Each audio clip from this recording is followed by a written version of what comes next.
లలితా సహస్రనామాన్ని మగ్గం మీద నేయటం చూసుంటారు, లేదంటే పెయింట్తో రాయటం చూసుంటారు. సంవత్సరం పాటు కష్టపడి కుట్టారండి.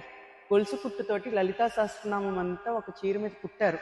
ఇవాళ చాలా స్పెషల్ వీడియో చూపించిపోతున్నానండి. అది ప్లీజ్ చివరి వరకు చూడండి. Welcome to Aadya fashions. నా దగ్గరికి ఒక శారీ తీసుకొచ్చారు. శారీ స్పెషాలిటీ ఏంటో తెలుసా?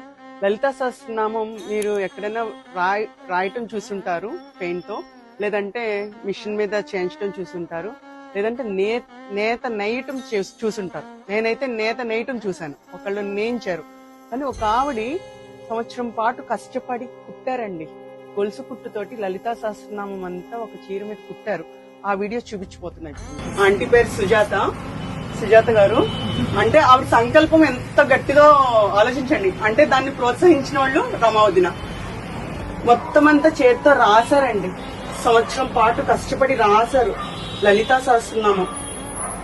ఇది అసలు మన దగ్గరికి ఎందుకు వచ్చిందంటే రోలింగ్ చేయించడం కోసం వచ్చింది.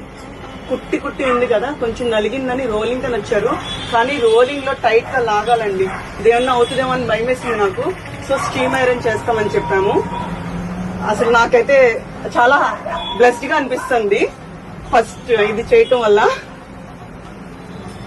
అంటే కష్టం అనిపించలేదా మీకు? అమ్మవారి మీద దయ మీద చాలా